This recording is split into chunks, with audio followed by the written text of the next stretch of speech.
Mesdames et messieurs, bonsoir, bienvenue dans ce journal. Tout de suite, les titres.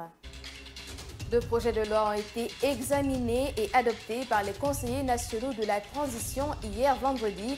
Il s'agit notamment du projet de loi portant prise en charge et protection des personnes vivant avec le VIH et le projet de loi portant réglementation du secteur de la publicité. Le compte-rendu de la plénière à suivre dès le début de ce journal. C'est un ouf de soulagement pour les habitants de Kaguilem Plateau. Un présumé violeur a été mis aux arrêts dans la nuit de ce vendredi. Il est accusé d'avoir violé et tué 3 adolescentes avec ses complices sur une période de 2 mois.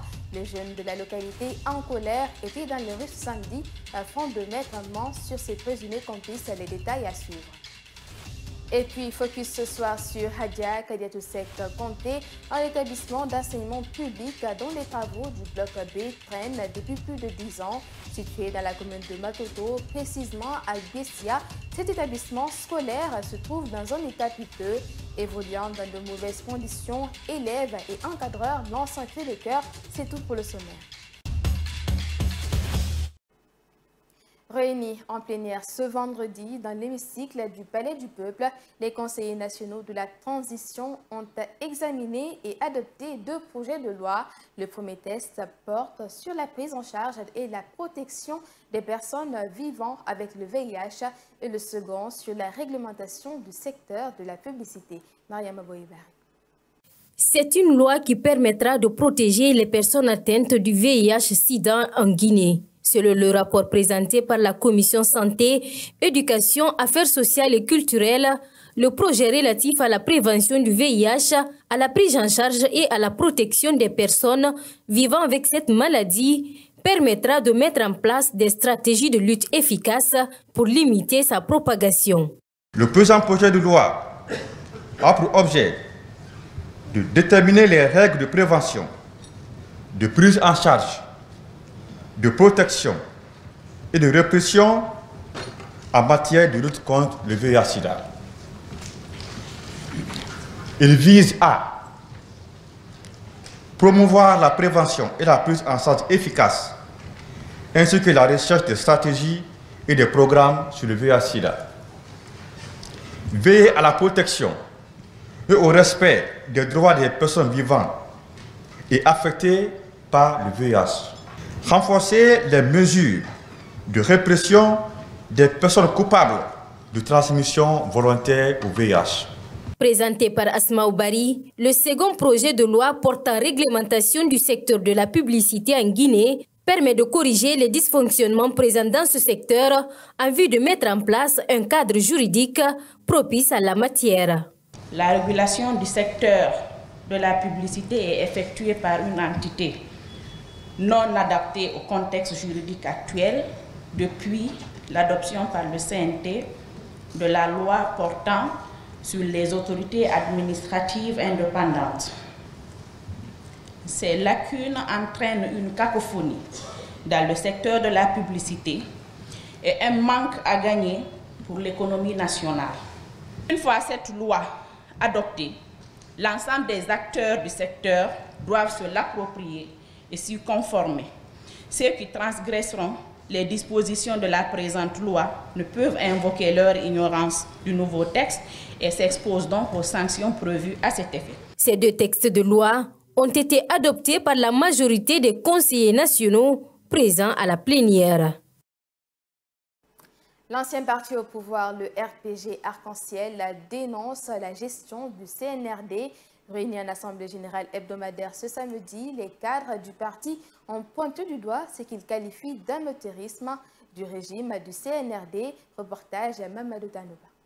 Les cadres du RPG Arc-en-Ciel dénoncent la situation socio-politique actuelle de la Guinée. Le manque du courant électrique, la restriction des réseaux sociaux, le musellement de la presse. Pour l'ancien ministre Lansana Komara, le pays est presque à l'arrêt.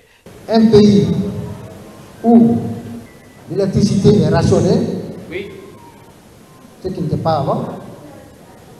Un pays où il n'y a pas d'internet, c'est extrêmement dangereux. Un pays où la presse est presque muselée. Un pays où le carburant est rationné. En conclusion, on peut dire que notre pays est presque à l'arrêt. Lansana Komara a demandé aux Guinéens de profiter de cette situation pour mener une révolution. Nous qui sommes des gouvernés, nous n'en pouvons plus, nous n'en voulons plus. Et eux, ils ne peuvent plus, nous n'en voulons plus. Donc, absolument, il y a une situation révolutionnaire qui risque de se poser. Et cette situation révolutionnaire que nous sommes en train de vivre aujourd'hui, il faut savoir exploiter la situation révolutionnaire. C'est pourquoi nous invitons toutes les forces vives de la nation, toutes les couches de la nation qui se donnent la main pour bien exploiter cette situation révolutionnaire à ce que le changement intervienne le plus rapidement possible dans notre pays. Ces derniers temps, des bruits de couloir disent que l'ancien président Alpha Condé et son premier ministre Ibrahima Kassory Fofana ne sont pas en bons termes. Une information démentie par Honorable Mohamed Lamine Kamisoko. Le séminaire en faveur des organisations affiliées à la Confédération nationale des travailleurs de Guinée, CNTG, a pris fin ce samedi à Conakry. Une rencontre de 3 jours axée sur l'apprentissage des fondements juridiques relatifs aux activités syndicales en Guinée.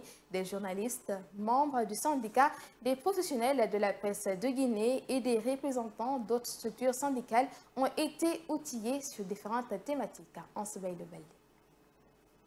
3 jours d'apprentissage ont permis aux participants d'approfondir leurs connaissances sur les textes juridiques qui gouvernent l'activité syndicale en République de Guinée et au niveau de l'Organisation internationale du travail, OIT.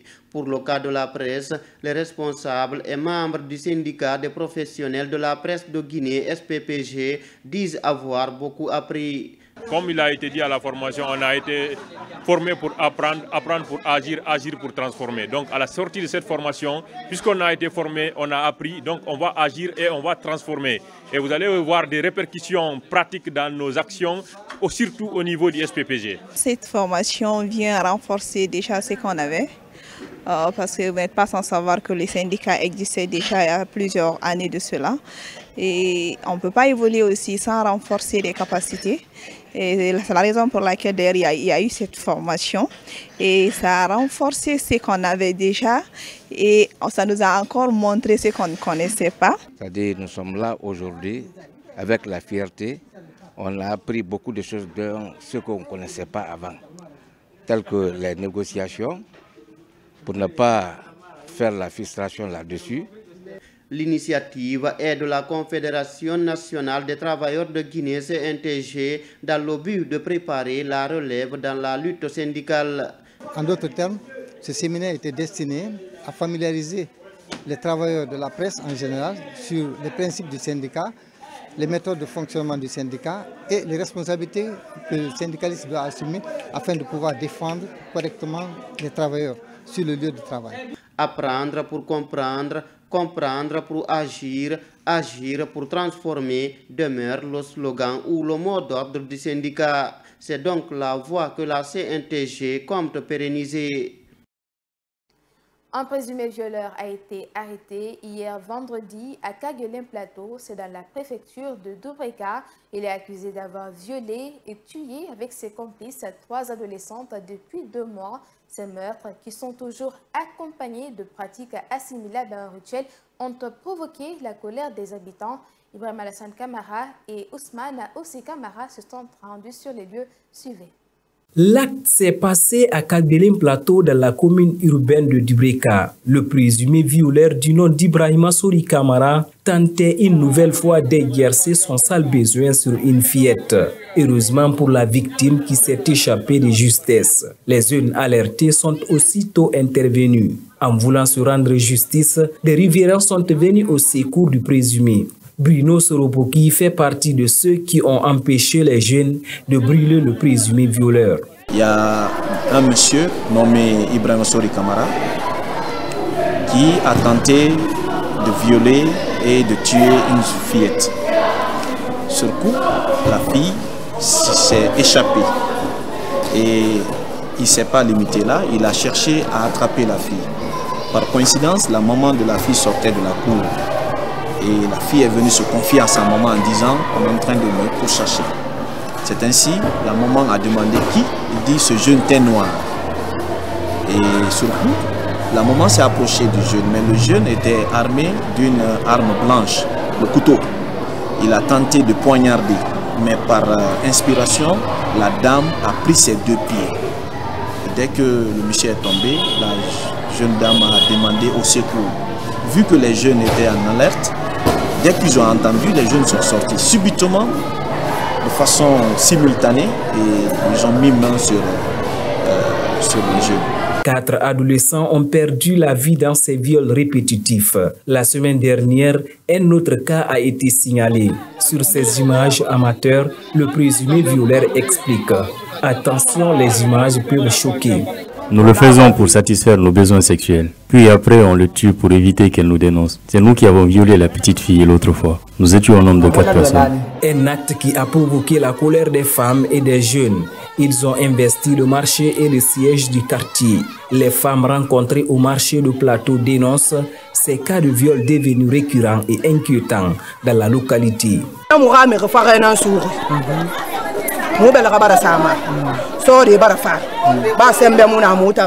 Nous avons attrapé la personne qui a tué nos enfants. Des hommes en uniforme sont venus nous l'enlever comme nous n'avons pas de force. On s'est entendu avec la police de nous donner le violeur aujourd'hui à 10 h. Il est 10 h comme ça. Nous n'avons aucune nouvelle. Nous les femmes, nous sortons pour réclamer justice. Qu'ils nous donnent le tueur. Le prix du sang, c'est le sang.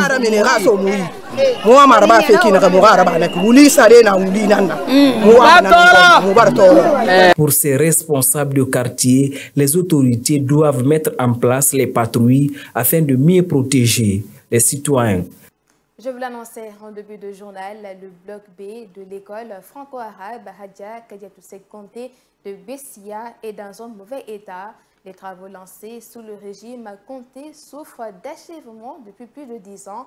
Malgré son état piteux, les apprenants et les enseignants évoluent dans des conditions précaires. Les responsables lancent un appel solennel aux autorités afin de faire face à leur situation.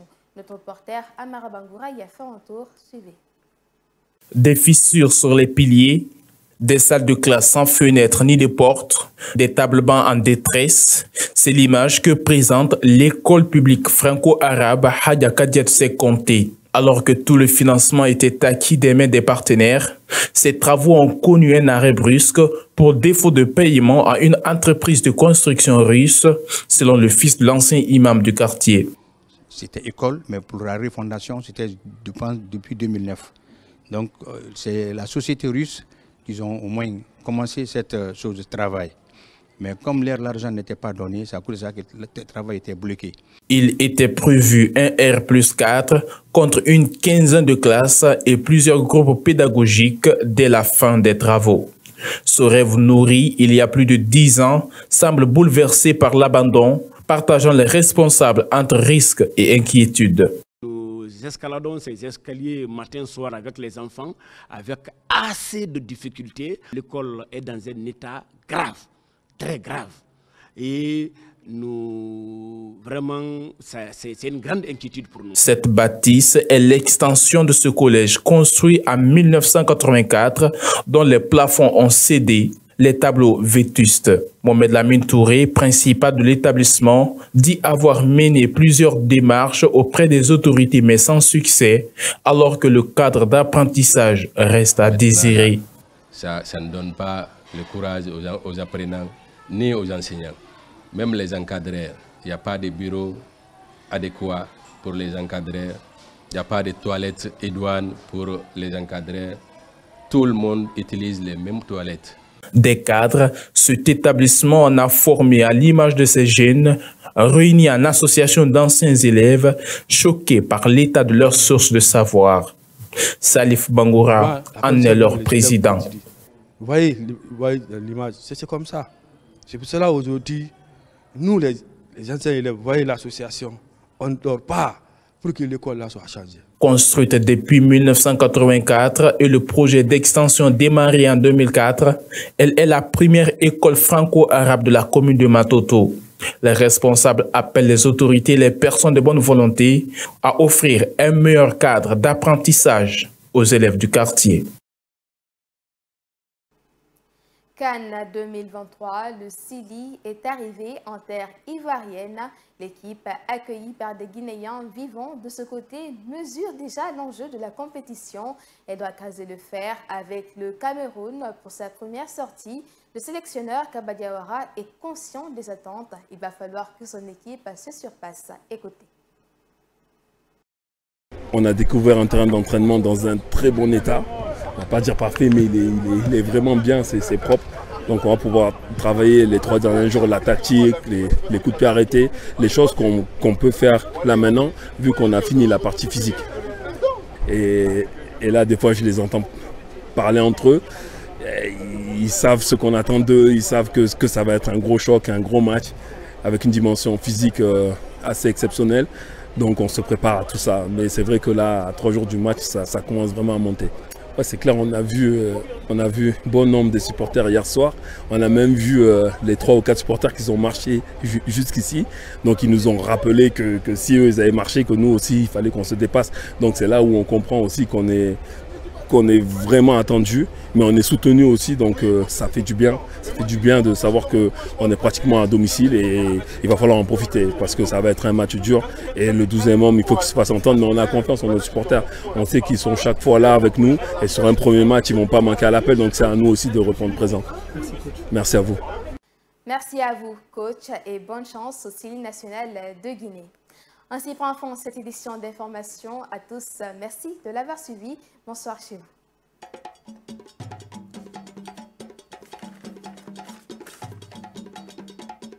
vous.